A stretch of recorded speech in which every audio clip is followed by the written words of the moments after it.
Hi Newman College families, welcome to a video that goes in just a little bit more detail exactly what we do in lower secondary school mathematics. In year 7 and 8, we use a program called Maths Pathway to facilitate learning.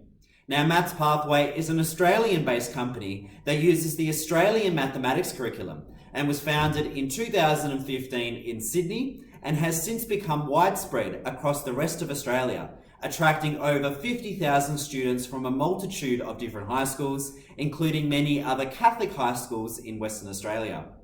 Now, Maths Pathway and its vision, idea, and philosophy is something that resonates with the college's vision for learning absolutely perfectly, which is why we were so excited to bring it on board back in 2018, and we have since found massive success with this program and are really looking forward to continuing to use it in the future. Now, the main idea behind Maths Pathway is one of growth. It's all about taking your child with where they're currently at on their mathematics journey and focusing on improving that and growing from there. The idea behind this is that it's going to really build confidence in your child in the area and to nurture a passion for mathematics that will hopefully continue for the rest of high school and also the many years beyond that. What we then do is we incorporate this idea of growth by giving your child time in year 7 to be able to go back to any topic from year 1 to year 6 and plug in these gaps of knowledge. That is, topics that they either misunderstood from primary school, they forgot, or in even some cases, they were never taught. So once we get this full profile of your child and we identify exactly where all these tiny gaps of knowledge are, the beauty of the Maths Pathway software is it will assign work to your child that's at the perfect level of difficulty. It's never going to be too hard. It's never going to be too easy. It's going to be right there in the middle at that sweet spot where those gaps need to be filled. And that's going to give your child the momentum in growth for them to find success in mathematics in high school. So once we've created this profile of your child and we know exactly where their gaps are and what the next mathematics knowledge they need to learn is we assign them a series of what we call modules. Now, a module is basically taking one of the 400 topics from year 1 to year 10 and converting that into a single worksheet with answers. So what we do as teachers is we assign your child with 6 modules every fortnight. So 6 skills that your child needs to learn. Again, that's at the difficulty that's perfect for them.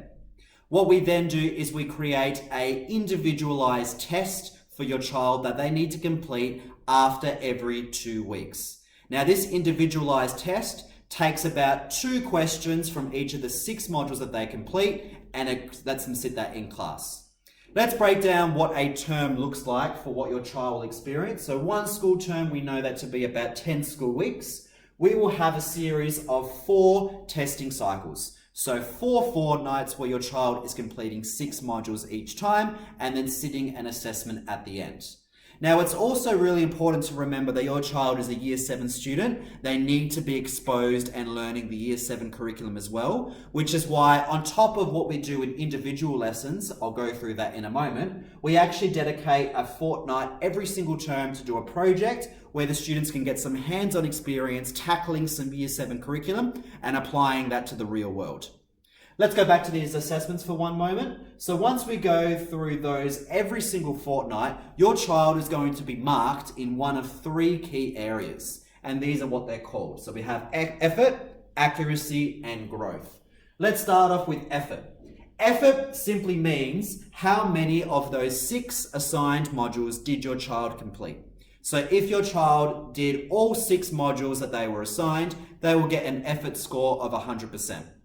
If your child did only 3 modules in that fortnight, they would get an effort score of 50%. And that will enable the teacher to have a conversation with your child to get them back on track with their mathematics. We also have a lot of students that are very eager with our program and they love doing more than 6 modules. So say, for example, if they do 12, that's double what we expect. They get an effort score for the fortnight of 200%. And it's absolutely one of the most empowering things as teachers to see students so happy with scoring really high percentages on tests and actually breaking this idea that 100% is the highest score that you can give. We really want to encourage growth and celebrate your child's learning in mathematics. The second thing that we learn, or the second thing that we grade your child on after every test, is accuracy. Now, accuracy really covers this idea that we don't want students to rush through the content. We don't want students to rush through their module worksheet and say, yep, I'm all ready for the test, and then unfortunately get it wrong. Because the idea of Maths Pathway is it actually requires your child to master the content. So what we mean by that, and I'm going to use an analogy to explain this. In Year 7 mathematics under the traditional teaching model, if you were to say, for example, get 70% in a test, a child might be quite happy with that. You know, that's a high B grade, they're doing well, they did well for a test. But unfortunately, getting 70% is actually a bad thing, because that 30% that your child missed on in Year 7 is actually going to compound and get worse as the years of high school go on. That is why under the Maths Pathway model, we require your child for every module that they complete to get 100% for those questions in the test. We need them to master it. Okay, we don't want to be developing more gaps in knowledge by the time they get to the end of high school. So accuracy is quite like the traditional score in maths. How many of those modules did they get correct in the test? So if they got 6 out of the 6 modules fully 100% correct, and we only accept 100%, as I've said, we will give them an accuracy of 100.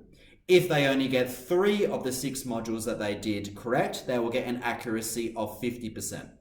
Basically, as teachers, a low accuracy score indicates that your child needs to go back and fully complete those modules, and we can help guide them through that process.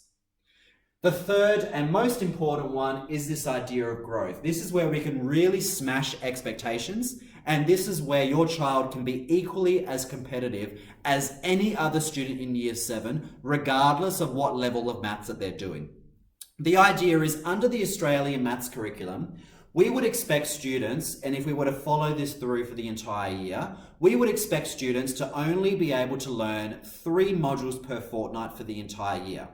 If they were to stay consistent and do 3 modules every fortnight for an entire year, we would equate that to being learning 1 year's worth of maths content. As a default at Newman College, we assign your child with 6 modules of work per fortnight, so that if they were to keep that consistent across the entirety of Year 7, they will have a growth rate of 200%. So what that means is they will learn 2 years worth of maths in 1 year. Because the idea is we've got students that need to catch up from some work from primary school. We also need to accelerate them forward. So we're assigning them work to allow them to grow at a faster rate, to catch them up to where they need to be as a Year 7 student and accelerate them beyond that point. So growth is basically a rate that just indicates how many modules they got correct. And if it's more than 3 modules, that indicates a growth rate of over 100%. So doing more than a year's worth of work in a year's worth of classes. So to give some examples, if your child on average does 4 modules and completes 4 modules, gets 4 modules correct in every test for the whole year, they will average a growth rate of 133%. Basically, they've done 1.33 years of maths in 1 Newman school year. If a student has averaged doing 9 modules over the course of a year, that's a growth rate of 300%. So they've done 3 years of mathematics learning in 1 year at Newman at their level. And that is absolutely fantastic, again, to see that our students are consistently achieving over 100% in growth, which again really fosters this love for mathematics. Now let's go through what a typical fortnightly testing cycle looks like in a Year 7 maths classroom. So I've got a bit of a timetable here for you. Now it's really important to remember that in a class of roughly 30 students in Year 7, all the students are going to be doing different work. They're going to be assigned with different modules. So it's really important that at the start of every lesson, the classroom teacher spends 10 to 15 minutes going through some content with the entire class. And that can be several things. It can either be some problem-solving skills where we incorporate comprehension that's needed for later secondary school. We might revisit some times tables. We might go through some topics from Year 1 to 6 that were found to be gaps in knowledge that was common to the entire class. And we also use this time to go through some Year 7 content, because as a Year 7 student, it's also really critical that we do that as well. So we have these daily energizers, and then we break off after that. You can see here that we've got 1, 2, 3, 4, 5, 6 lessons per fortnight the child is going to have time in class to complete these 6 modules. Now, the idea is roughly one module will equate to 1 lesson's worth of work in class. But if students don't finish those assigned modules, that's going to be assigned as homework afterwards to make sure that as a minimum, they're getting 6 modules. But as teachers, we obviously encourage them to do a lot more at their best of their ability.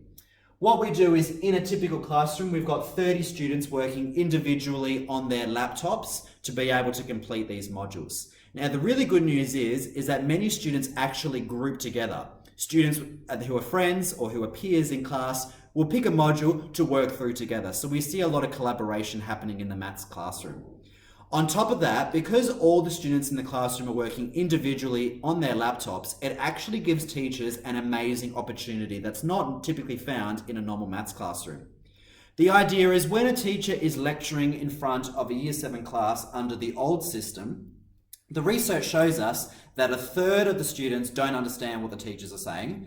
1/3 of the students is actually understanding what the teacher is saying. It's at a perfect level of difficulty for them. And then another 1/3 is finding it way too easy and they become disengaged and bored.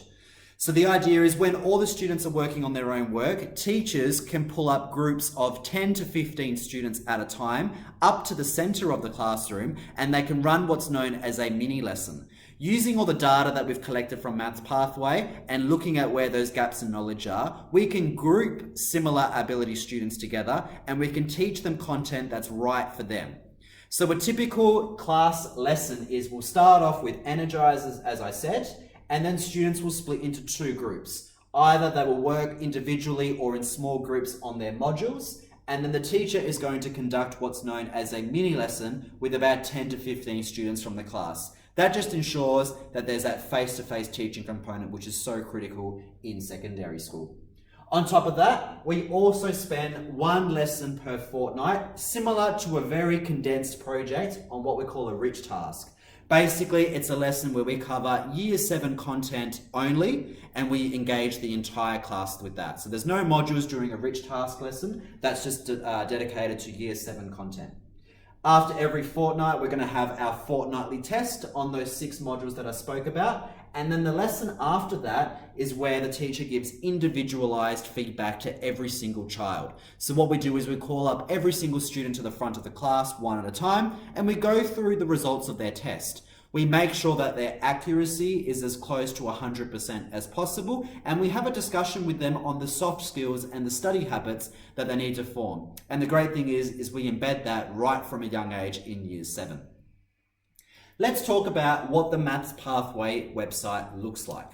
So Maths Pathway is a website. It's not a downloadable program for the students. So you as a parent are able to access your child's Maths Pathway progress using any device, mobile or desktop. When a child logs into Maths Pathway, they will see their timeline. So their timeline is, for this example, we've got Learning Cycle 6. So this is the 6th fortnightly testing cycle for the year. Their future effort, growth, and accuracy rate will be displayed here after they finish the test. And what they can do is they can click on previous testing cycles to see how they went in other tests. Down the bottom, they will see their 6 assigned modules, and they will be able to select the modules that they want to complete from a selection menu. Now, the great news again about this selection menu is it's only going to display content for your child or modules for your child that they're actually ready to learn at this point in time. Again, it's never going to be too hard. It's never going to be too easy. It's always going to be right in the middle at that sweet spot. Your child will also be able to see very clearly when their test day is, so they can plan if they need to catch up and complete those 6 modules every fortnight. Now, all students at Newman College have been given the link that they need to access this website, as well as their unique username and password. As a parent, you've got a special portal up here in the top right-hand corner. It's called the Parents and Carers link. So either by using your child's laptop or asking your child what is the link, what is your username, and what is your password so you can use on your own personal computer, you as a parent are going to be able to view that full profile of your child and see exactly where the gaps in knowledge are. So when you click on this link, it's going to open up the Parents and Carers dashboard, and we're going to have all these options across the top. The most important one is this overall learning button, and this is going to show the curriculum grid of your child. So to briefly explain this, going up the left-hand side, we have all the content from year 1 to year 10A, and across the top, we have all of the subdomains in mathematics. So we have number and algebra, we have measurement and geometry, and we have statistics and probability. Then you can see that this grid has been shaded in depending on how your child's going, and I'll go through that in a second. But I want to talk about where these blank points are, just to clarify some questions that you might have. Having a look down here at year 1, you can see it only exists for this first subdomain. That's number and place value. You can see down here, it actually doesn't exist for anything else. We've got a lot of white space. So what I'm saying is all the white space that you see on this grid basically means that the content does not exist for that year level. So down here in year 1, the only thing students learn in year 1 is number and place value. Let's have a look, for example, in year 6, I've got a white space here. That means in year 6, students don't learn about linear equations. And over here, students don't learn about Pythagoras and trigonometry. Up here in year 10, we've got some blanks up here. You don't learn about number and place value in year 10 because we've hoped that you've learnt it by then. And again, we don't learn with fractions and decimals. So these white spaces, you can just safely ignore those. Then, when you have a look at this, your grid for your child is going to be coloured in one of 4 different ways. First of all, I want to go through this yellow shaded box with the diagonal lines. This section basically means that your child passed this content when they did those diagnostic tests. So at the start of year 7, when they did the diagnostic tests, if they fully demonstrated that they've mastered that topic, the system will shade that in with diagonal lines. So you can see, for this particular student, they have mastered everything from year 1, year 2, year 3, year 4, year 5, and some of year 6, and some of year 7. Then, anything that's shaded in dark yellow in these block colours is everything that they've done this year in high school mathematics. So I can see that this child has filled in some gaps in year 5. We've got one gap that was filled in year 4, and we've got some gaps that we're filling and learning new stuff from year 7. Anything in blue is content that they can actually access now. So anything in blue is content that your child is ready to learn because the Maths Pathway model sequences the difficulty of each module, and it will only show modules available to your child that's at the perfect level for them. So these blue sections will show them that. And then anything that has these black dots is stuff that has not been diagnosed yet. So this is an example of a student who has only sat 2 diagnostic tests. We haven't tested them on everything from year 8, 9, and 10 just yet. Now you may be thinking, why do we diagnostic test a year 7 student on years 7, 8, 9, 10 content? The reality is some students actually do pick up some content that is applicable up here. So we need to make sure we assess those as well. That's basically it, parents. So thank you so much for listening. And if you have any questions at all, please make sure you're contacting the classroom teacher. Thank you so much for watching.